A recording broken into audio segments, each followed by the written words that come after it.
Hello, it's time for business. It's the 2nd of January and a lot happening in the banking sector already. The Bank of Ghana is expected to officially confirm the takeover, for the lack of a better word, of the Bank of Baroda by Stanbic Bank Ghana. Now, Stanbic Bank has reportedly absorbed customers of the local subsidiary of the Indian state lender under an arrangement that comes at no cost to Stanbic. According to reports, this transaction was sealed at the end of last month, paving way for Baroda to wind up its operations. Take a listen to this report. According to Graphic Online, the transaction has been approved by the Bank of Ghana and an official announcement is due on January 2. If this report is true, then it means customers of Baroda are now customers of Stanbic Bank Ghana. Baroda now becomes the first bank to have voluntarily liquidated in Ghana. The bank resolved to wind up its operations around August 2018 to avoid raising the 400 million cedis minimum capital, which it says its operations does not require. The bank, which started operations in 2018, was servicing mainly Indian customers and considered one of the profitable banks in the country. The Graphic reports that Cowbank and Sahel Sahara Bank, among others, were also interested in taking over Baroda's operations. All right, so that was the report as the news broke yesterday of the takeover of Bank of Baroda by Stanbic. That bank was formed in 2008. Now, sometime last year, we heard that the bank was winding up its operations as part of global restructuring. And then we heard that Cowbank or Sahel Sahara could take over Bank of Baroda. Then news came that Stanbic Bank is also now going to take over the bank. So how did they come into the picture? Joining me in studio is Joy Business researcher Philip Namfuri. What do we know so far as to why Stanbic Bank came into the picture to take over Bank of Baroda? Okay, Daryl, so from what I've gathered from my sources, Bank of Baroda approached Stanbic Bank, and like you just said, they were voluntarily winding up their operations in the country. And just to put on record that this is one of the strongest banks when it comes to financial soundness indicators. These are what Bank of Ghana uses to judge institutions, that's banking institutions in the country. And Bank of Baroda has ticked more of these boxes. If you even check the capital adequacy ratio as of September 2018, it's in excess of 100 million. And the minimum for that is 10% by Bank of Ghana. So you see that they are properly functioning bank. You may argue that, yes, because of the niche market they play in, that's why. But from what I gather from my sources, they approached Stanbic Bank, and together with the regulator, they all came to an agreement that Stanbic Bank would take the customers as well as the funds these customers hold in the bank. So it's not that Stanbic Bank is going to take over the IT operations or the buildings or whatever. It's the customers and the funds they hold or their balances they hold. And we are told that that transaction came at no cost. What does it mean when it said that the transaction came at no cost? Okay, so exactly what I was just talking about. In normal takeover or acquisitions, you see that you present cash for the assets of the bank or maybe equity for the assets of the bank. This time, the buildings, the cars, whatsoever that they use in their operations are not going to be taken by Stanbic. It's the customers themselves. So if you, Daryl, were a customer of Bank of Baroda and you had about $10,000 Ghana cedis in your account, that has been transferred to Stanbic Bank. So effective today onwards, if you want to undertake your transactions, you move to a Stanbic branch. If you have even a Bank of Baroda checkbook and you issue it, it's going to be cleared through Stanbic's system, if I can put it that way. So that's where the no cost comes inside. It's not going to, it's not committed any funds to purchase its IT systems, or we're taking up staff, or we are doing this as we've seen in other banking transactions or banking takeovers. All right, so how big really is Baroda? We know that they were mainly serving Indians. We know that they were adjudged most profitable bank almost yearly. So what does it really mean that Stanbic Bank is taking over their operations? What does it add to Stanbic Bank's operations in Ghana? So Stanbic Bank in itself, very, very big bank coming from the Standard Group of South Africa. If you check their financials, assets of over 6 billion and above. I'll rely on the PwC report, and let me just highlight a few. So, for example, Bank of Baroda's share of industry operating assets as at 2017.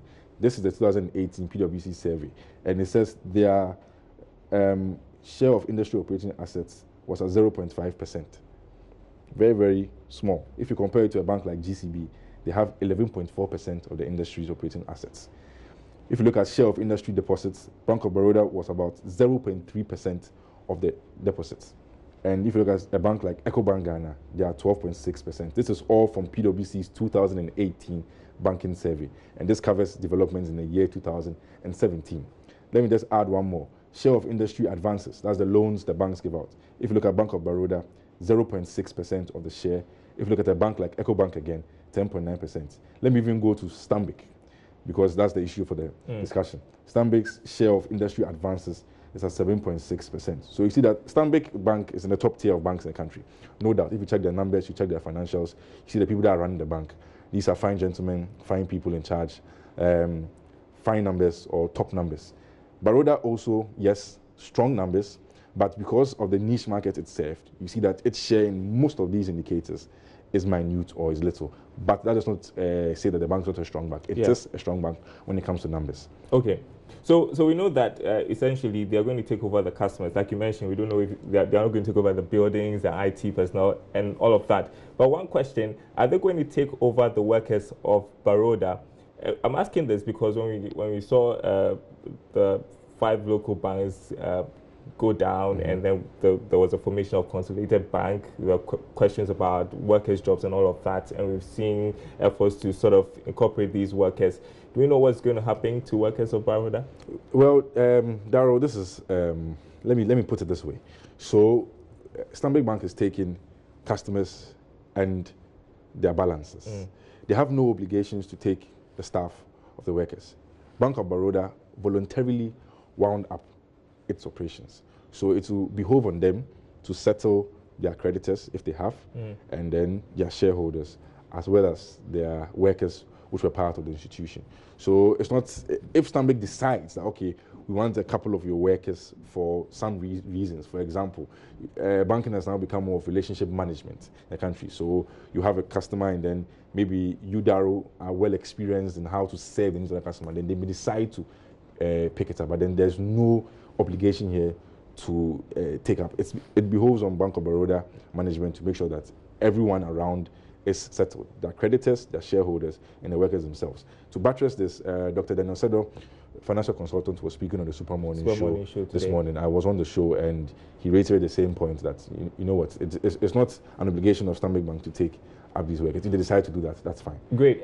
And so we are waiting for the Bank of Ghana to at least confirm all that is happening. Perhaps they may give a clearer idea as to what happens to the workers of Bank of Baroda. We are also expecting the central bank to give us more information about government's move to recapitalize some local banks. Already we have heard some economists give government a thumbs up, some commendation for going ahead to sort of salvage these local banks. But the question, I guess, is why government had to step in, Philip?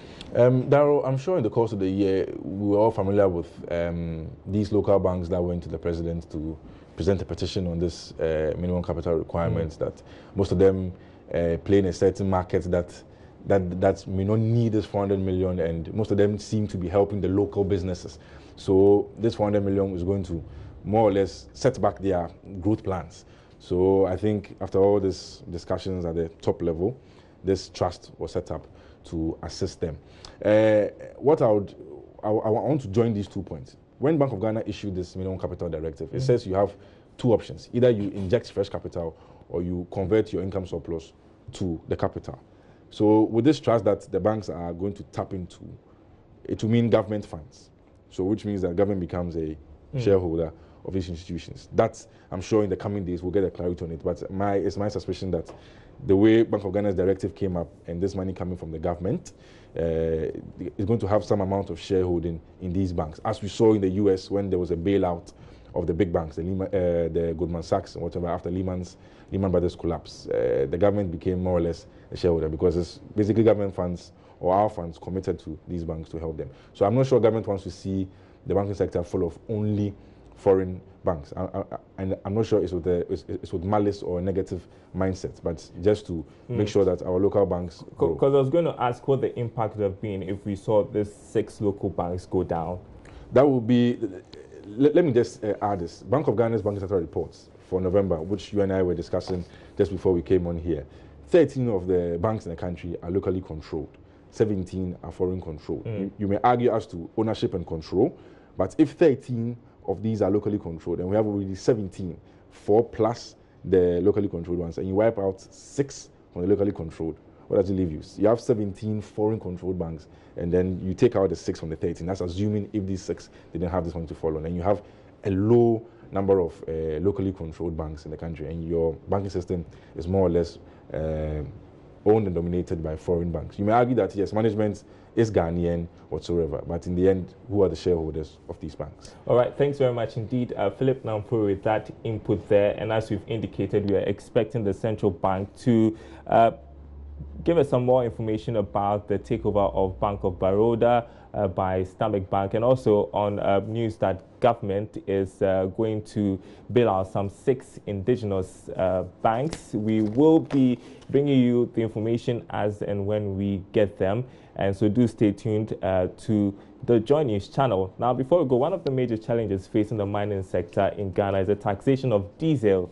The fuel is essential for mining operations. However, Chief Executive of the Chamber of Mines, Suleiman Okoni, says the numerous taxes are adding to operational costs and affecting production. He spoke to my colleague, Ebenezer Sabute. There's this niggling thing about the price of inputs of the mining industry, and especially diesel. Just too many taxes and levies. Last time we checked, close to about 45% of the price of diesel to the mines is taxes and levies, and it's not on. You understand? The mining companies consume a lot of diesel, and these are internationally determined, international, consumables, so to speak, and we know what the prices are. We have member companies who have operations in other jurisdictions, and they compare prices. Because you look at your costs, like I said, cost leadership, you need to manage your costs to survive. So now, from each level, you are looking at what drives this cost, and then you zoom in and say, I think it's diesel. I found out. Let's do comparison, cross-sectoral analysis. So you check Tanzania, you check Cote d'Ivoire, you check Burkina Faso, you check Mali, you check Ghana. Oosh, it's an outlier. Increase of about 25-30% higher than the highest. What is accounting for this? Lots of taxes and levies. Do you think the business environment is no more favorable for the mining sector? It's tough. It is tough. Even if you look at the effective tax rate, I have some numbers I could show to you. We are high. All right, that's it for business. There's more news after this break.